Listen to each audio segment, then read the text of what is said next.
MLA Kadiyam Srihari రాజీనామా చేయాలంటూ జనగామ జిల్లా స్టేషన్ ఘనపూర్లో పోస్ట్ కార్డు ఉద్యమం చేపట్టారు బీఆర్ఎస్ నాయకులు.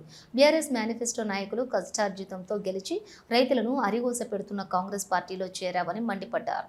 ఎమ్మెల్యే కడియం శ్రీహరి రాజీనామా చేయకుంటే నియోజకవర్గంలోని గ్రామాన పోస్ట్ కార్డు ఉద్యమాన్ని ఉధృతం చేస్తామని స్టేషన్ ఘనపూర్ మండల బీఆర్ఎస్ అధ్యక్షులు కనకం గణేష్ అన్నారు. తెలంగాణ మరి ఈ రోజు స్టేషన్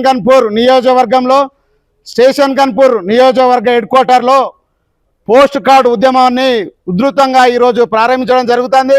అదేవిధంగా మరి స్టేషన్ గన్పూర్ నియోజకవర్గం నుండి బీఆర్ఎస్ పార్టీ నుంచి గెలిచినటువంటి ఈ దొంగ కడియం శ్రీహరి వెంటనే రాజీనామా చేయాలని మరి పోస్ట్ కార్డు ద్వారా తమ ఇంటికి మేము పోస్ట్ కార్డు ద్వారా విన్నవించుకుంటున్నాము. పార్టీ ఫిరాయించి మరి కాంగ్రెస్ పార్టీలో చేరినటువంటి ఎమ్మెల్యే ఎవరైతే కడియం శ్రీహరి ఉన్నారో మరి తన బిడ్డ కోసము, తన బిడ్డ రాజకీయ భవిష్యత్తు కోసము ఈరోజు పార్టీ మారి మరి కోర్టులు కూడా మరి చట్టాల మీద గౌరవం ఉన్నది అని అన్నటువంటి కడియం శ్రీహరి వెంటనే రాజీనామా చేయాలని, ఒకవేళ రాజీనామా చేయని పక్షంలో మరి గవర్నర్ కూడా మేము లెటర్లు పంపుతాము.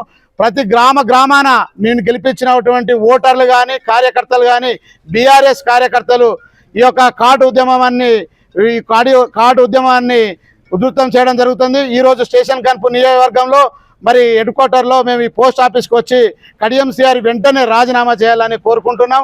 ఒకవేళ రాజీనామా చేయని పక్షంలో ప్రతి గ్రామ గారి నాయకత్వం ఈరోజు కడియం శ్రీహరి గారు బీఆర్ఎస్ పార్టీ మేనిఫెస్టో ద్వారా గెలిచి రైతులకు న్యాయం చేస్తానని చెప్పి బీఆర్ఎస్ పార్టీ కార్యకర్తల కష్టార్జితంతో వాళ్ళ పార్టీ అధిష్టానం గౌరవంతో ఇలా గెలిచి ఇలా కాంగ్రెస్ పార్టీ పోవడం బీఆర్ఎస్ పార్టీలు తీవ్రంగా ఖండిస్తున్నాం. ఇలా నీ అభివృద్ధి కోసం అని పోతున్నా అని చెప్తున్నావు.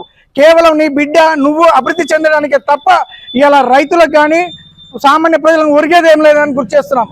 ఇకపోతే కొంతమంది డాక్టర్ రాజన్న దయదాక్షణతో రాజన్న మోచేతి కింద నీళ్లు తాగి నాయకులుగా ఎదిగి ఆర్థికంగా బలపడి ఇలా రాజన్ననే కొంతమంది అవాకులు చెవాకులు మాట్లాడుతున్నారు. ఆకాశం మీద ఉమ్మి వేస్తే ఏమవుతుంది మిత్రులారా గమనించండి. గత చరిత్ర ఒక్కసారి పునరావృతం చేసుకోండి. బీఆర్ఎస్ పార్టీలో ఉన్నప్పుడు డాక్టర్ తాటికొండ రాజన్న గారు మిమ్మల్ని అందరినీ నాయకులను తయారు చేసిన చరిత్ర మర్చిపోయారా? మిమ్మల్ని అందరూ సొంత తమ్ముళ్ళ లెక్క పక్కన కూర్చొని పెట్టుకొని మిమ్మల్ని ఆర్థికంగా బలోపేతం చేసింది మర్చిపోయారా? మిమ్మల్ని రాజకీయ నాయకులుగా చేసింది మర్చిపోయారా? అన్నీ మర్చిపోయి అలా నాలుక చీరుస్తాం, ఇంకెవరో నాయకుడు ఇంకో అంటున్నారు. జాగ్రత్త, నాలుక కాదు ప్రజలు చూస్తున్నారు. మీ నాలుక కాదు, మిమ్మల్ని ఊళ్ళలో తరిమి కొట్టే రోజులు దగ్గరకు వచ్చినాయి. ఏ పార్టీ అధికారం ఉంటే ఆ పార్టీ నాయకుల కాళ్ళ దగ్గర ఉండడం కరెక్ట్ కాదు. ఇలా